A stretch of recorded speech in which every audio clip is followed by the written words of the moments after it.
কলম্বোতে time আউটের উত্তাপ হবে কি এবার? তবে আপনি যদি সবশেষ 4টা ওয়ানডের কথা চিন্তা করেন, সেখানে বাংলাদেশ দল শ্রীলঙ্কার সঙ্গে হেরেছে মাত্র একবার। সেই ম্যাচটা হয়েছিল বাংলাদেশের চট্টগ্রামে। আপনি দিল্লির ওই টাইম আউট ম্যাচের কথা বলতে পারেন, যেখানে ম্যাথিউসকে সাকিব আল হাসান ফিরিয়েছিলেন। দুজনের কেউ আপাতত অন্তত সাকিব তো নেই ওয়ানডেতে, সেটা আপনি বলতে পারেন। তবে উত্তাপটা ঠিকই বাংলাদেশ শ্রীলঙ্কা ম্যাচে হয়তো টের পাওয়া যাবে, সেটা ওয়ানডেতে সেই উত্তাপটা আরেকটু বেশি। কেননা আপনি যদি সবশেষ কয়েকটা সিরিজ বা ম্যাচের কথা চিন্তা করেন, সেখানে বাংলাদেশ আর শ্রীলঙ্কা ম্যাচ মানে এই বাড়তি উত্তাপ, অন্তত ক্রিকেট ফ্যানদের জন্য। নাজমুল অপু একটা সেলিব্রেশন করেছিলেন, নাগিন নাচ, সেটা তার স্বাভাবিক সেলিব্রেশনে ছিল। তারপর সেই লম্বা সময় পেরিয়ে এখন বাংলাদেশ শ্রীলঙ্কা ম্যাচ মানে যেন বাড়তি উত্তাপ, বাড়তি কিছু। আর ওয়ানডেতে সেটা আরেকটু বেশি। কিন্তু শ্রীলঙ্কাতে গিয়ে শ্রীলঙ্কার মাটিতে ওয়ানডে সিরিজ জেতা, না সেই কাজটা এখনো অন্তত করতে পারেনি বাংলাদেশ দল।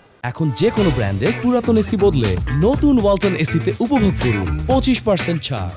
এবার কি হবে সেই কাজ? একটা পূর্ণাঙ্গ সিরিজ খেলতে শ্রীলঙ্কাতে গিয়েছে টাইগাররা। শুরুতে টেস্ট সিরিজ, তারপর ওয়ানডে, এরপর সবশেষে টি-20 সিরিজ।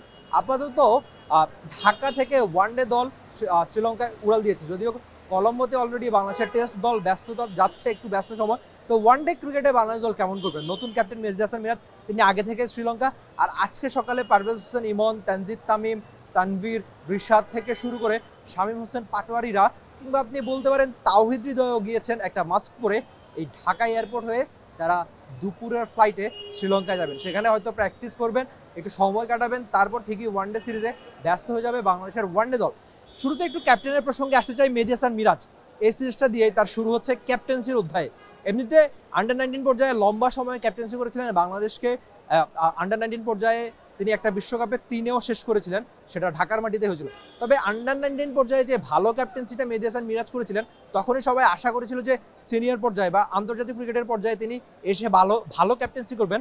সেই আশাটা এবার পূরণ হবে কিনা, বা নতুন ক্যাপ্টেনের যুগে বাংলাদেশ 3 ফরম্যাটের 3 ক্যাপ্টেন, সেখানে যেহেতু আমরা আপাতত ওয়ানডে দল নিয়ে বেশি আলোচনা করছি, আজকে যেহেতু ওয়ানডে দল শ্রীলঙ্কায় যাচ্ছে, তো ওয়ানডে সিরিজে কেমন করতে পারে বাংলাদেশ? এই ফরম্যাটটাই তো বাংলাদেশ সবচেয়ে ভালো ক্রিকেটটা খেলে। যদিও সম্প্রতি বাংলাদেশ টেস্ট, আন্তর্জাতিক টি-20 সহ সব কিছুতেই ভুগছে, কিন্তু আপনি অন্তত আশা করতে পারেন যে ওয়ানডে ক্রিকেটে বাংলাদেশ দল ভালো করবে। শ্রীলঙ্কার সঙ্গে 3 ম্যাচের ওয়ানডে সিরিজ খেলবে, যেখানে হচ্ছে কলম্বোতে বাংলাদেশ শুরুটা করবে।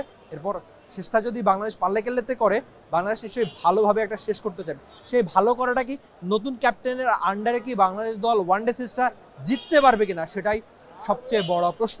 আপাতত বাংলাদেশ দল ঢাকা ছেড়েছে। বাংলাদেশের ক্রিকেটারদের আশা আমরা শুনতে পেরেছি যে এটা আদতে হওয়ারই কথা ছিল, যে বাংলাদেশ দল ওয়ানডে ছাড়বে। আর ওয়ানডে ক্রিকেটটা বাংলাদেশের প্রিয় ফরম্যাটের একটা। যদিও সম্প্রতি বাংলাদেশের ক্রিকেট সাফল্যের কথা যদি আপনি চিন্তা করেন, সেখানে ওয়ানডেতেও খুব বেশি কিছু নেই।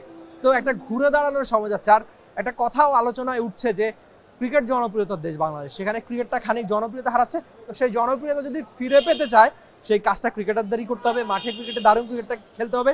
আর মেহেদী মিরাজের আন্ডারে লিটন দাস, আপনি তানজিম সাকিবের কথা বলতে পারেন, রিশাদের কথা বলতে পারেন, বা পেসারদের কথা, তাসকিন আহমেদ লম্বা সময় পর ইনজুরিতে ফিরেছেন, তিনি অন্তত ভালো ক্রিকেটটা খেলবেন। যদিও আজকে তিনি শ্রীলঙ্কা যাচ্ছেন না, পেসার তাসকিন আহমেদ আর নাইম শেখের শ্রীলঙ্কা যাওয়ার কথা।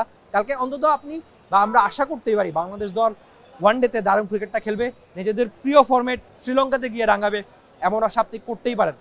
Rifat Mil, T sports, Dhaka. For more updates, subscribe to our YouTube channel and click on the bell icon. Follow us on Facebook and Instagram. Download T-Sports app to enjoy exciting games and highlights. Visit tsports.com.